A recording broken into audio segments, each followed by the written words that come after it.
this is incredible. Wow, this is an amazing place. I certainly, I don't know what your lunch plans are, but if you during lunch, if you could visit the cafe here and support the venue by coming here and eating, that's great. But what a magical place, and what a great way to open the conference, because I do think it's communication is what really matters, and I think it's, you can start the clock, by the way. I believe it's the way we communicate and the way that we connect with people, whether it's through signing or through the soul, is what changes a lot. And this entire conference is really about connecting in different levels. Some people do it through music, some people do it through poetry, some people do it by acting, and others just by doing, because not everyone realizes how they connect with people. And one of the biggest challenges that I've observed for just everybody is their ability and the tendency for people to talk at people and not with people.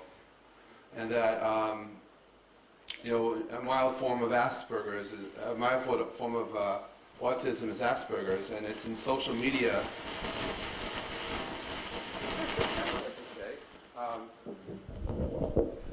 It's in social media that a lot of this gets exaggerated, because you find people who are trying to communicate and connect, but they don't know how to.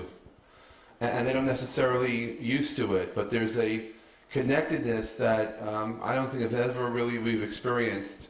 How many people here are active on Facebook? I'm just curious. And how many people here have conversations with Facebook with friends? Everyone, all right. And how many people here are on Twitter? Just curious. Some of you. Oh, everyone. Wow. Well, okay. So for the reporters who think that Twitter doesn't exist in Israel, they should be here.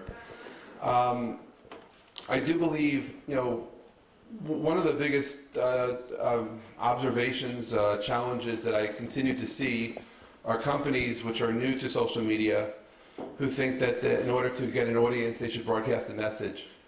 What they've not discovered yet is that people need to listen, either visually, by feelings, by doing. And the medium that you're using every day creates a great opportunity for you to connect with some people.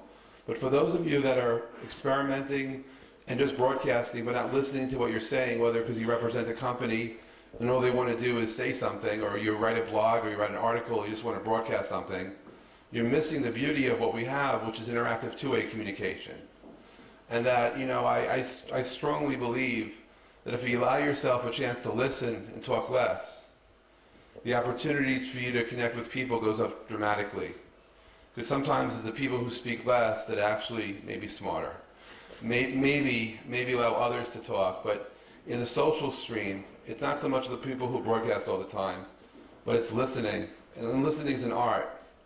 Listening is something which takes many forms, but if you work for a large company that has a chief marketing officer, one of the biggest changes in this world has been the introduction of chief listening officers. The ability for people to actually connect with others is something which is very scary. In fact, if you're in a company, there was a time not that long ago that you could hide behind your company's press release and logo and have something and do PR through someone else. But the moment you allow yourself to connect online and be online, there's a responsibility which humanizes your company, humanizes yourself, and humanizes your brand. And those people who just want to sit there and ignore that, that's fine. But what's incredible have been the individuals, the way certain people have changed, the way they've discovered their own voice, or really discovered that the company has a voice. That, if you are a brand, are you allowed to cry? Are you allowed to have feelings? Should you be snarky? Can you do what you want to do? And some companies are very apprehensive about this. And I think that it's a learning process we're going through. But at the end of the day, I think the end result is actually a rebirth of humanization. And actually the whole human spirit gets reborn through this, because, like it or not, humanity is coming back. And it comes back because people do find the way to express themselves. And when they feel comfortable doing this, other things happen as a result. To me, it's the unintended consequences of one thing which translates into an era of other things, which you never know where it starts or stopped. but the opportunities are there. And so if you find, how many people here on Twitter are just broadcasting messages most of the time? Some of you are. How many people here how many people here schedule their tweets? 1, 2? No one else, you don't want to admit, 3? Well, I know why Chuck Norris does it. But I don't know why you do it. I take a profound, I believe that if I'm online, I'm online. And if I'm offline, I'm offline. And that if I'm going to say something, I want to be there in order to respond. I mean, if you ever send an email to someone or do a broadcast email, if you immediately send out 100,000 emails and turn off your computer, you're missing out on that rare opportunity for serendipity because someone responds immediately to what you had to say, and all of a sudden that conversation happens in email. How many people here have conversations in email? Some of you, right? It's the same thing in the social web. If you make a statement, an observation, one of the magical things that I've discovered, it's the randomness of somebody else picking on what you said, amplifying it to their community, which over time affects change.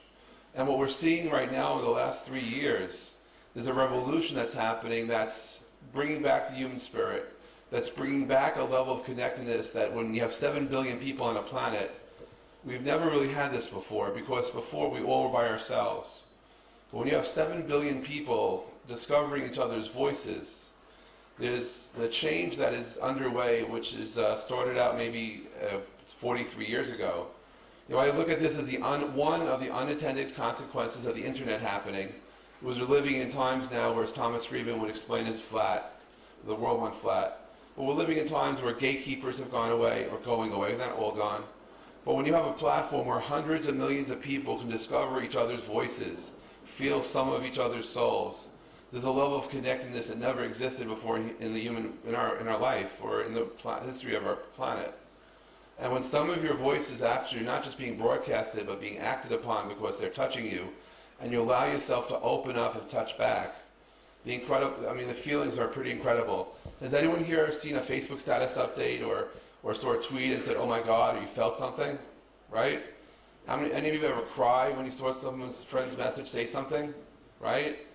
There's a connectedness there that I cannot explain that goes beyond words. But I believe that what we're seeing are the first signs of a rebirth of humanity that the world's never seen before. And it's being amplified through the social web.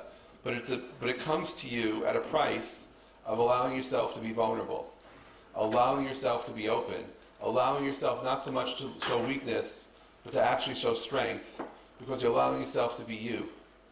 And there are a lot of people, maybe when you were a kid, you didn't know better, so you were like this. And then as you got older, rules started to apply to your soul, to your ruach, and you stopped being that way. What I've discovered is through the social web, you could become a kid again. You can re-experience feelings you haven't experienced in 15, 20, 30 years because they're there to be felt.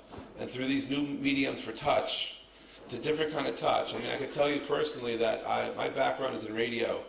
And when I'm tweeting with somebody, I'm not typing and I'm not reading. I'm hearing and I'm listening and I'm speaking. I speak by typing and I hear by reading. But it's those sensations of what I'm able to be, being here, I don't take reading, hearing, or speaking for granted, but it's really the way it touches your soul that I think just affects everything. And so what we're seeing around the world is a revolution, which history books will write about. There were, throughout history, lots of social revolutions that brought us communism and fascism and Marxism and Nazism and capitalism. Everything's an ism, But this is not a Facebookism, it's not a Twitterism, it's internetism. But we're living through times today that when you look back 15 years from now, 20 years from now, or tomorrow, that the state of now brings to you an opportunity to affect change in a very big way. And the biggest difference is not about we the people anymore. It's about me the people. And it's about the way the me's of the world connect, randomly amplify other me's voices, and provide a amplification factor that collectively has never been seen or heard before. And I just, if you don't want to admit that you allow yourself to be vulnerable, fine, but I think you're missing out on the joke. Because those of you who are connected in this social web, the same impulse you have to check email all the time, you might want to check someone's feelings sometimes. And that you're onto something when someone sends you a direct message or a Facebook message and you start to cry because you felt something. And it doesn't matter what you felt, but that feeling of allowing yourself to be there, to be raw, to be vulnerable, I think is one of the amazing things that the social web has brought upon us, is it gives us a chance to, if you will, be reborn. It gives us a chance to relook at life in ways we never could before. And I just think that if we could listen more and talk less, and give ourselves a chance to give ourselves a hug, or hug a neighbor. You know, I learned something in Hebrew. I knew what a hug was. I believe in the power of the hug. And a few months ago, I decided I wanted to promote something called Hug a Day. I know, I'll get off. Stop. It's 1 minute. I know. But I went on I figured out a Hug a Day was Hibuk Hayom. But the amazing thing is when I put Hibuk Hayom in Google Translate, I ended up with Embrace Today. And I like that. So I advocate, maybe not a new political party to compete with people, but I think Hibuk Hayom is a good thing. I think there's a hug transmits a lot of really good feelings. It's in conferences much more sanitary than handshakes, and you give yourself a chance to meet someone. So if you go stand up right now stand up and find a neighbor and hibuk. Come on. It works, trust me, and it feels good. Come on.